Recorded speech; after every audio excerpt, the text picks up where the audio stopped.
Bonjour, bonjour à tous.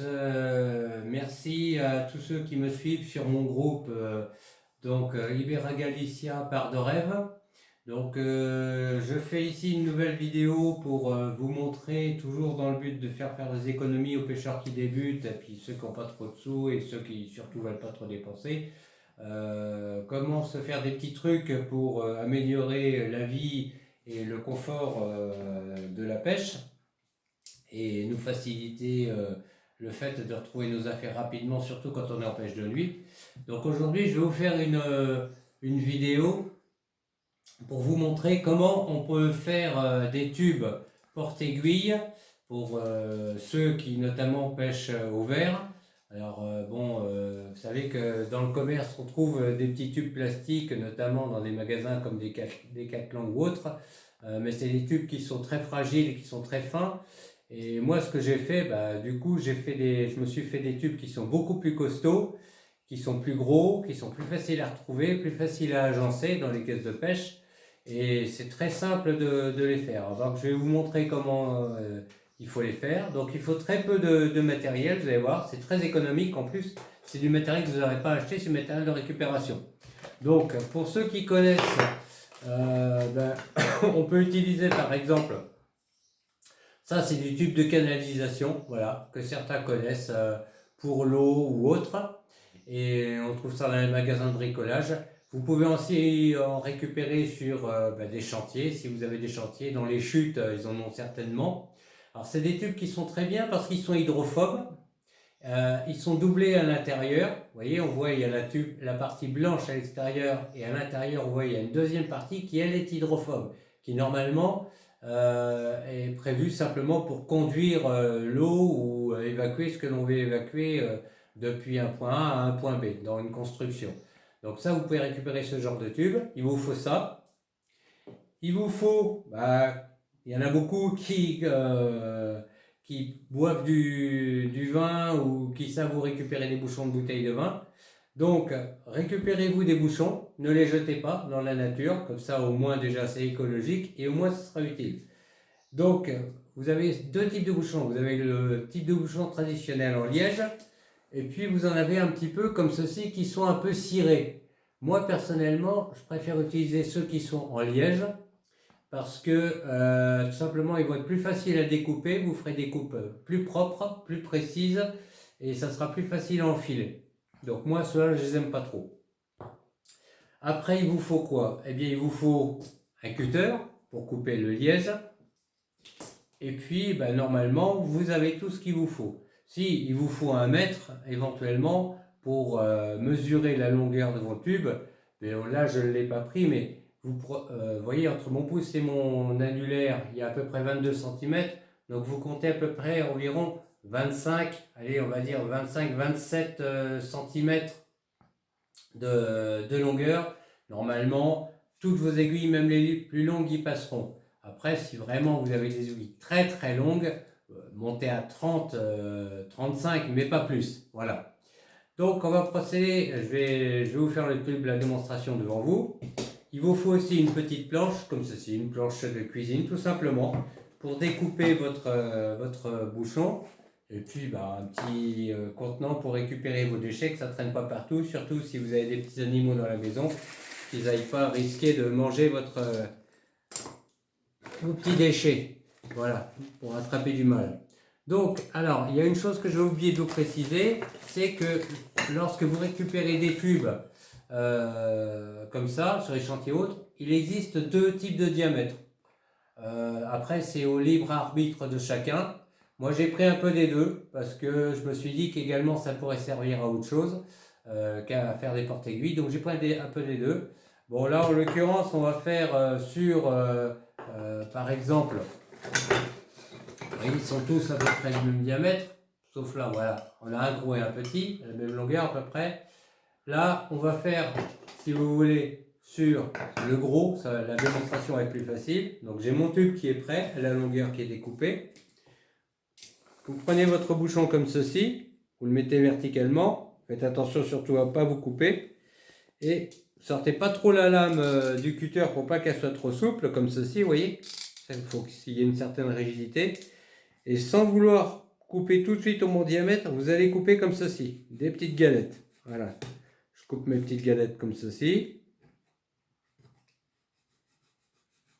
Il faut y aller doucement, hein, surtout pour pas que la lame casse et, comme je vous le dis, surtout ne pas risquer de vous blesser. Voilà. Alors là, on va faire la partie du bas. Alors je vous explique, il y a la partie du bas qui, elle, va être condamnée. C'est-à-dire que vous n'allez plus pouvoir la sortir une fois qu'elle sera dedans. Et puis après, on va faire la partie du haut qui, elle, sera amovible, qui vous permettra, bien entendu, d'accéder à vos aiguilles.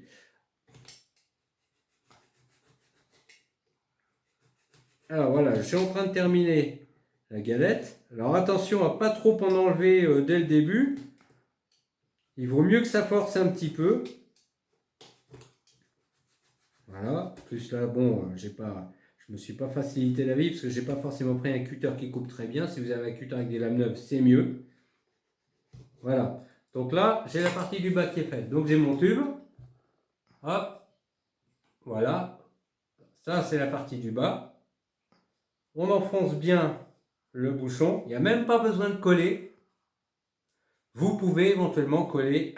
Alors, ce que vous pouvez faire aussi, c'est pas une obligation. Si vous avez un vieux pot de vernis, avant de l'enfoncer dedans, vous trempez dans le vernis, comme ça. Le bouchon va bien s'abîmer et devenir carrément hydrophobe. L'eau ne pourra plus, l'humidité ne pourra plus rentrer dedans.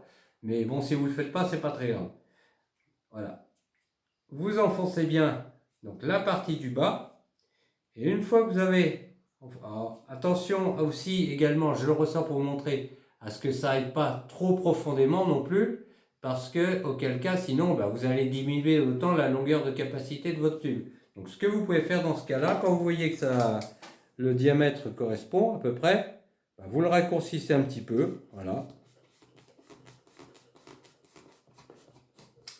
Alors, encore une fois, hop, pensez tout de suite à bien enlever vos petits déchets. Parce que surtout si vous avez des chats, eux, ils adorent jouer avec ce genre de trucs. Ou des petits chiens. Et si jamais ils en ingèrent, ça peut être très dangereux pour eux. Donc, mieux vaut éviter. Donc, une fois que vous avez raccourci votre bouchon, vous le réenfoncez dedans, bien comme il faut. Pas hésiter à le taper 2 ou 3 fois pour qu'il soit bien coincé. Et là, vous le coupez à ras. Vous allez voir, ça vous fait une finition propre. Voilà. Là, on voit la partie du bas qui est finie. Donc, votre tube, il est condamné. Donc là, comme on le voit, je vais prendre une de mes aiguilles exprès pour vous montrer. Voilà, je prends une aiguille longue. C'est une aiguille en laiton, hein, creuse. Vous voyez, ces aiguilles, c'est un modèle qui est quand même relativement long. Regardez, sans problème, ça rentre dedans. Et ça ne ressort pas. Et là, il n'y a pas de risque que le bouchon, par percussion des aiguilles ou autre, ne ressorte. Et que les aiguilles ne s'enfoncent dedans et qu'elles restent coincées. Il n'y a pas de risque. Donc maintenant qu'on a fait la partie du bas, on va faire la même chose avec la partie du haut. Soit vous pouvez donc reprendre la partie que vous avez entamée. Donc la partie que vous avez entamée, soit vous pouvez la reprendre, mais en l'occurrence là elle est un peu courte, donc c'est pas très grave. On va reprendre un autre bouchon. On refait exactement la même chose. Par contre là, ce que je vous préconise de faire, mentalement, divisez votre bouchon en 3. 1, 2 et le troisième tiers. Et donc, entamez simplement à partir du, on va dire, du troisième tiers. Pas tout à fait la moitié, mais presque. Comme ceci.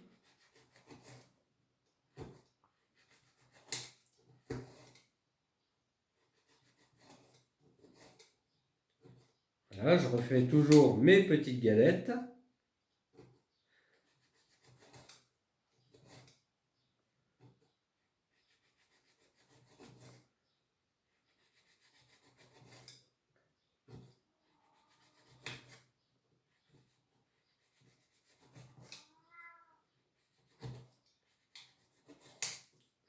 Voilà, donc là j'ai fait mon entame. Vous voyez que ça force un petit peu, donc je vais l'affiner. Donc auquel cas vous pouvez même l'affiner comme ça sur le côté, un peu. Voilà, pour le biseauter, on va dire. Ça va mieux rentrer.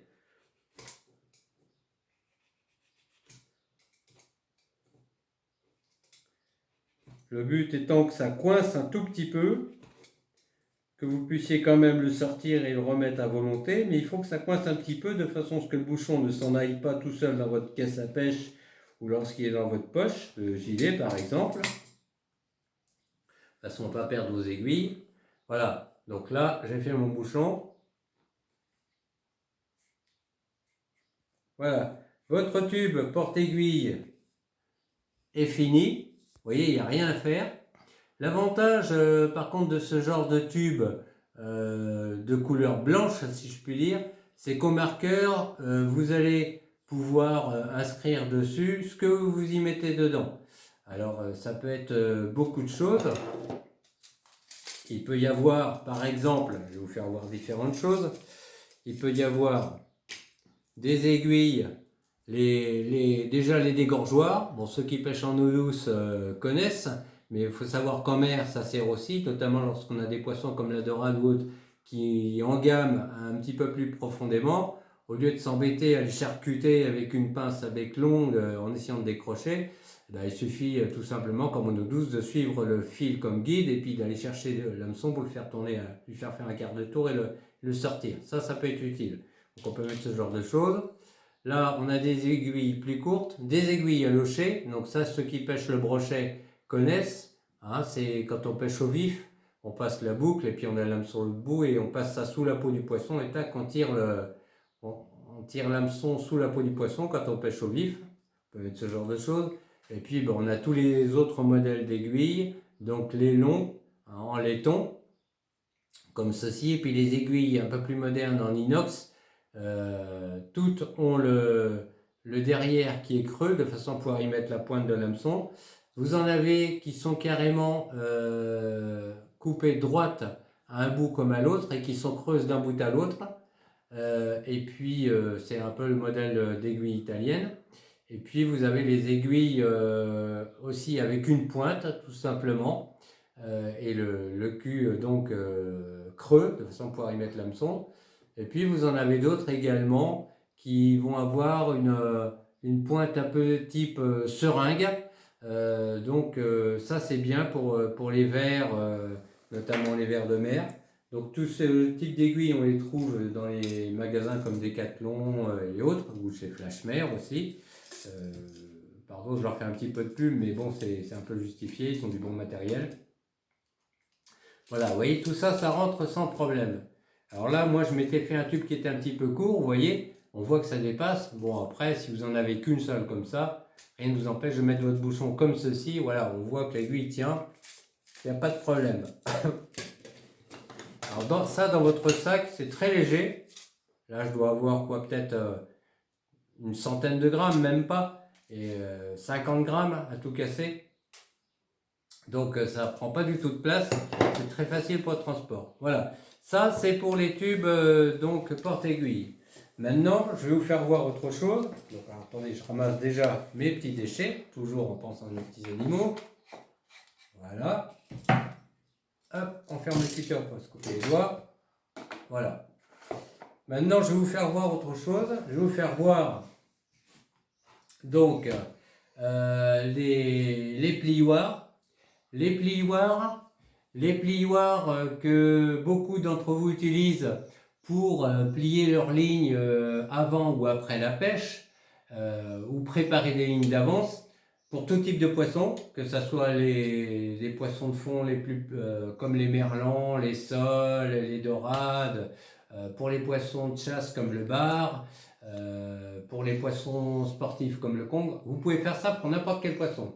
Alors beaucoup connaissent ce type de plioir. Bon là, vous voyez, le mien il est vieux, hein, et ça fait plusieurs, je ne sais pas combien d'années, ça va faire au moins 10 ou 15 ans que je l'ai.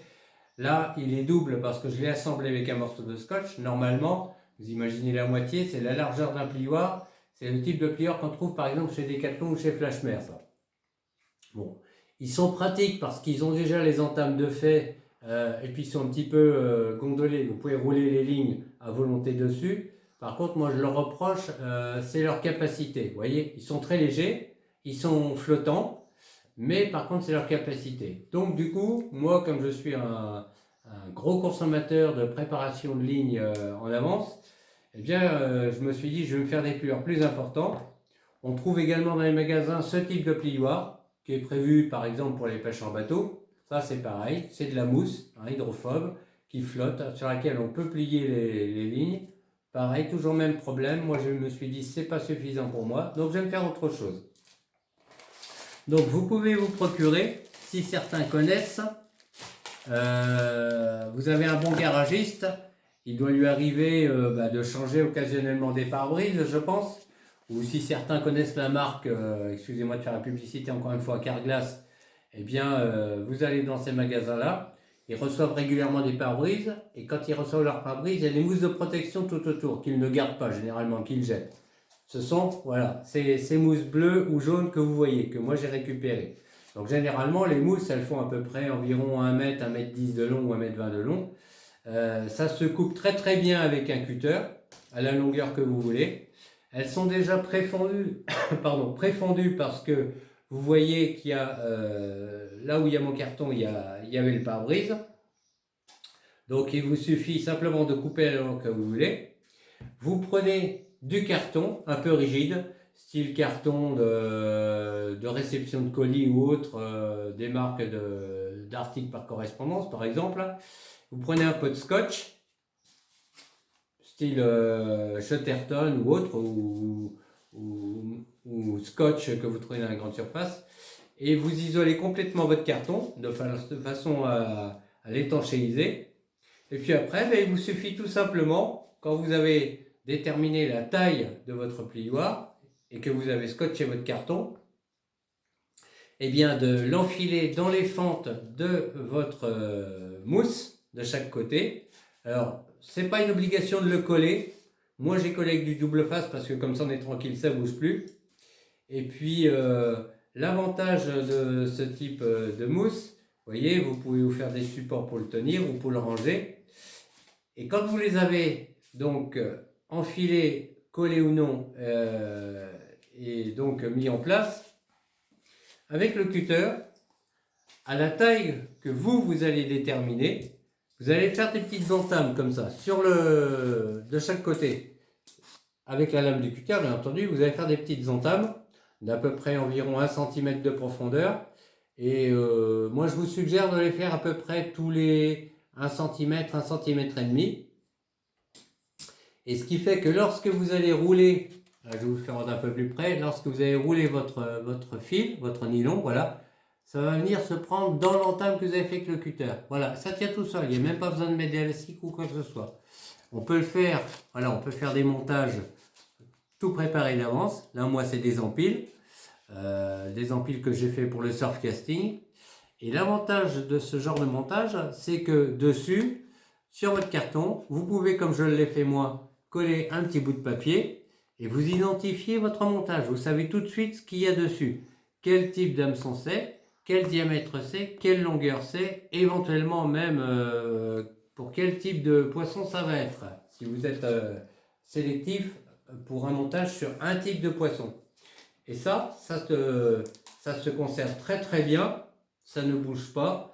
Vous pouvez le mettre dans des caisses. Alors, je vais vous faire voir rapidement une caisse, vous voyez. Là, bon, moi je l'ai fait là, par exemple, pour ceux qui pêchent avec des gigs. Hein. On n'est pas obligé de le faire que pour des hameçons. Il faut savoir qu'on peut le faire aussi pour tous les leurres. Là, en l'occurrence, c'est des gigs à macro. Voilà, avec des plumes à macro.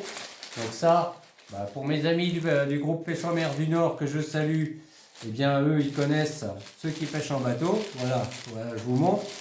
Vous voyez, c'est très proprement agencé.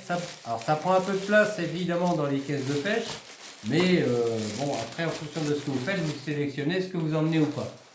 Vous pouvez le faire également pour des montages de surf plus sélectifs. Alors à savoir, pour ceux qui ont vu l'information que j'ai fait passer il y a quelques temps, j'ai écrit un livre, donc Ibera Galicia, Surf Casting Passion de seconde nature, où il y a environ 60 familles différentes de montages, et dont des montages de compétition. Ceci en est un. Alors, je vous montre par exemple ce que l'on peut mettre comme indication.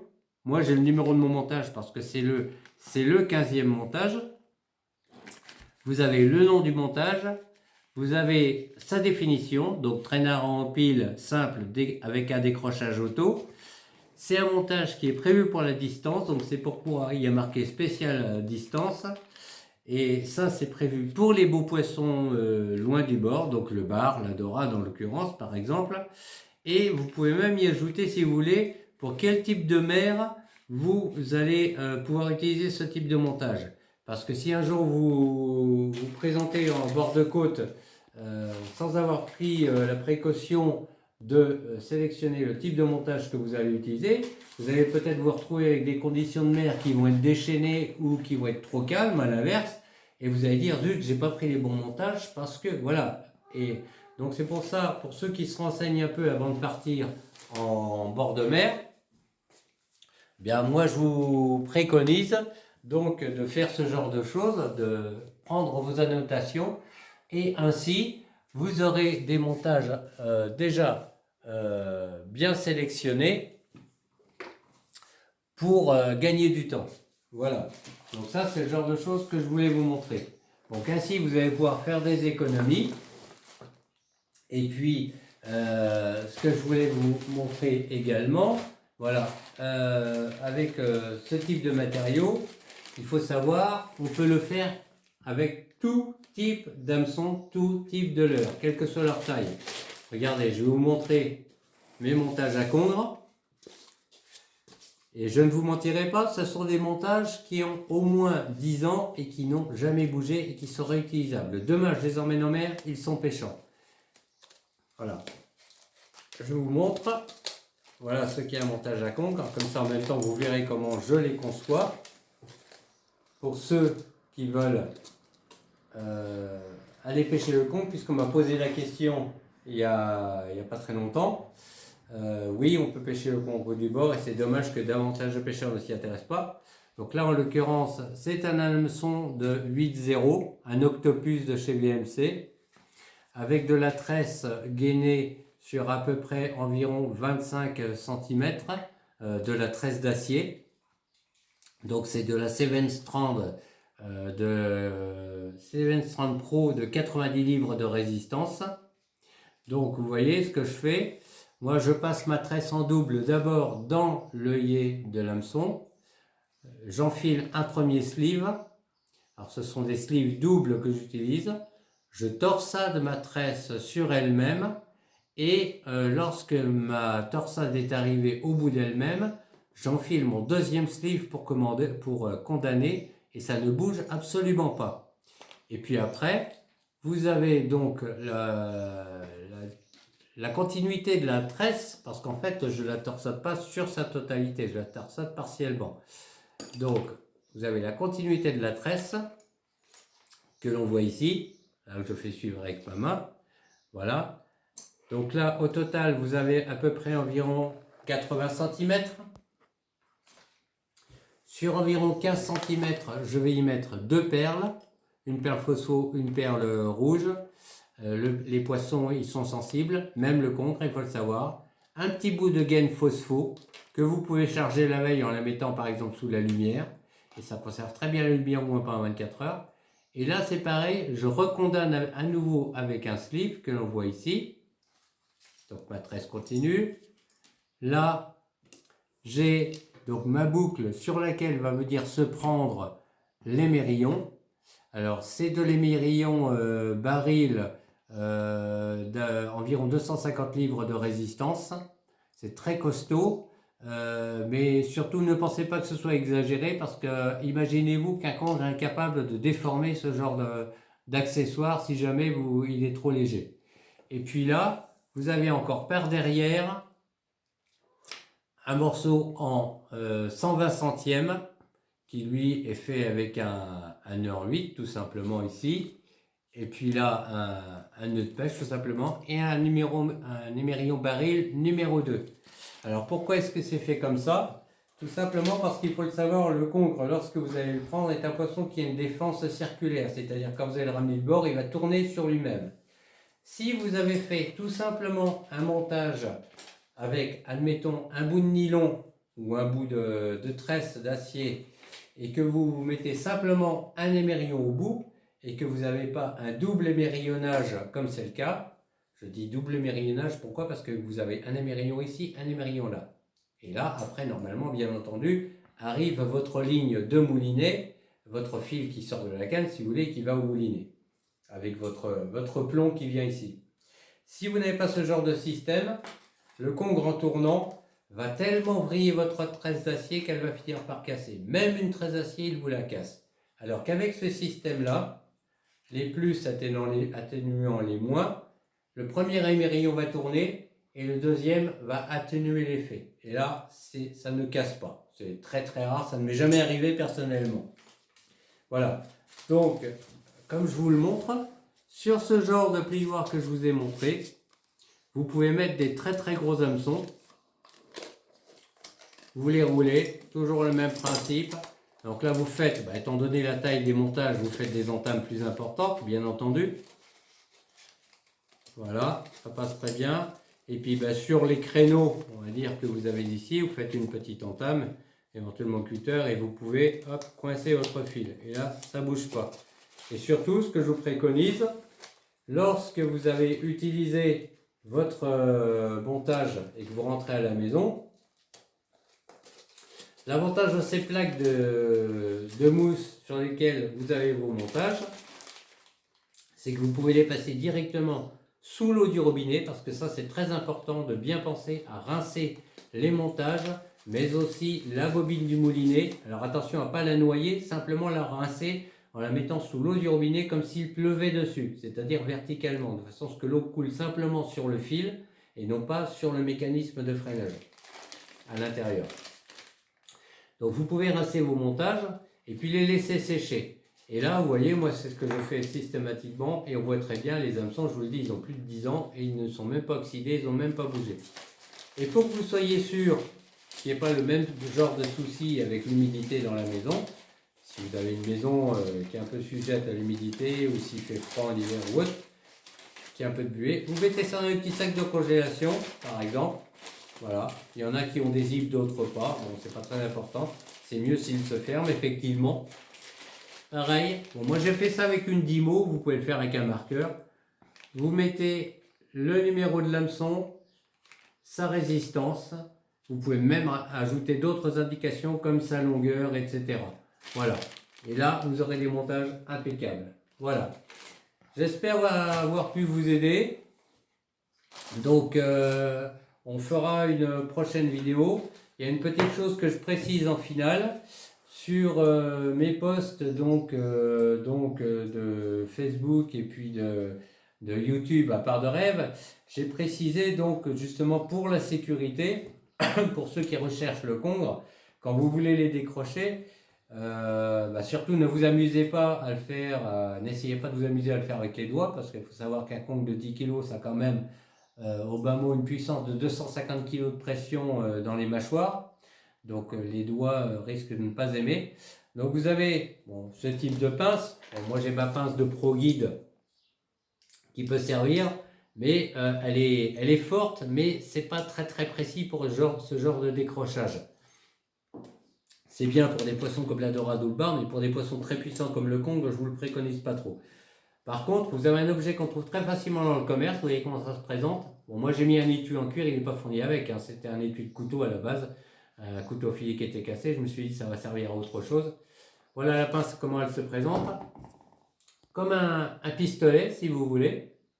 Alors ici à l'intérieur, on ne le voit plus, mais vous avez une tige qui fait un peu office de ressort. Moi j'ai gainé tout ça avec de la gaine thermo-rétractable pour le confort, tout simplement des mains. Ça va se présenter comme ceci. On voit les mâchoires de la pince, vous voyez.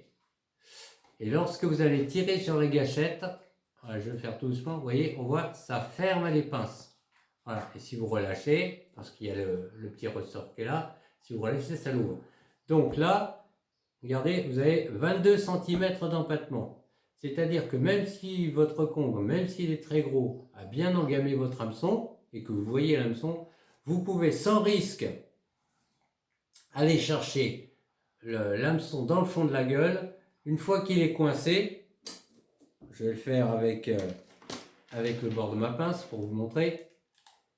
Regardez, et je ne fais pas semblant, je tire fort dessus, vous voyez que ça ne lâche absolument pas. Une fois que vous tenez l'hameçon en inox ou fort de fer, le poisson aura beau bouger tout ce qu'il veut, ça ne lâchera pas si vous ne relâchez pas la pince.